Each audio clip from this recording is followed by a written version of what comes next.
It is day 12 and it is pattern release day.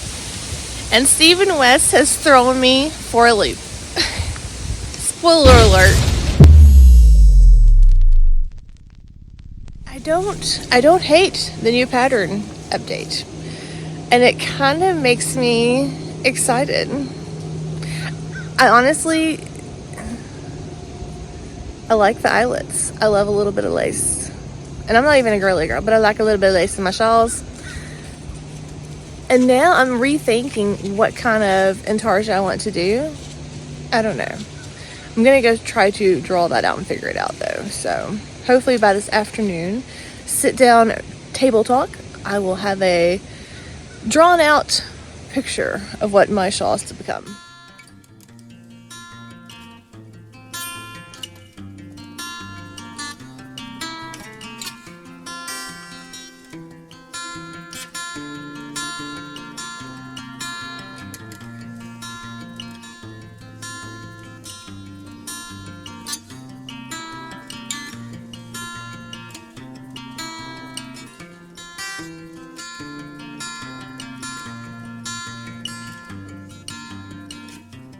So this is one of our very small natural ponds.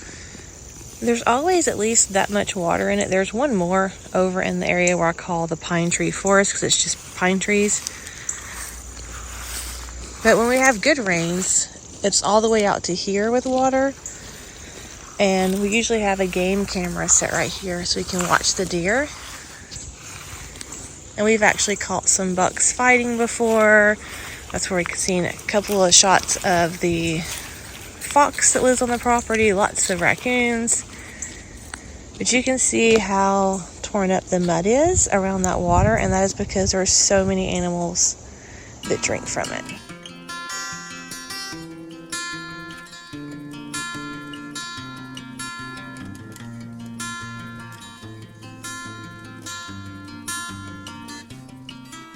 But I wanted to share where I was in my pivot, and this is what I've got. So I'm kind of doing the barn raising square, but I'm only doing the basically increases of it. I'm not doing garter.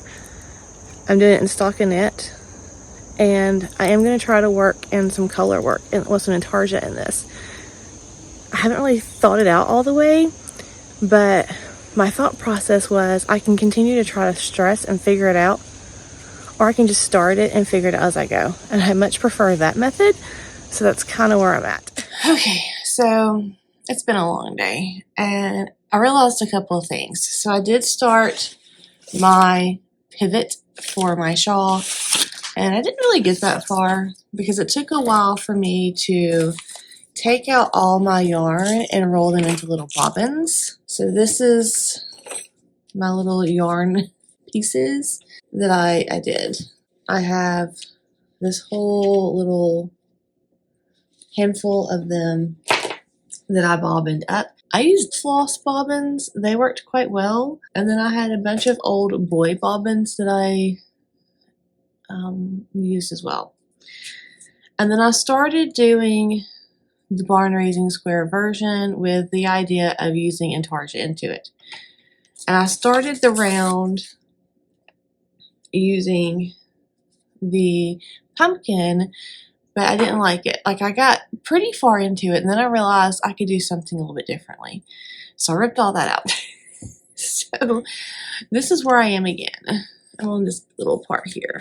And as much as I didn't want to use the barn raising square, it's very fast. I can knit it pretty fast.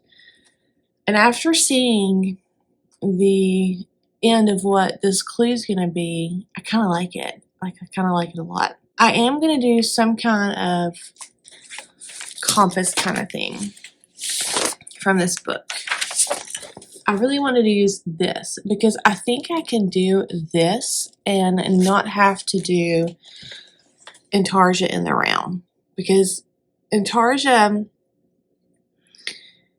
is really easy to do if it's a flat piece because you're knitting back and forth, so you can catch your yarn and work it back so that way when you start on the front side your yarn's in the right place.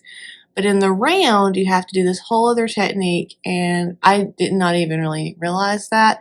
And I began looking into that, and I realized that that is more than my brain wants to invest right now. But if I stick with this little small thing, it just has the lines. So I can actually carry my main color around it, I think, and just kind of have it envelop the main body. And then I don't have to do intarsia in the round, but I still get the color work look.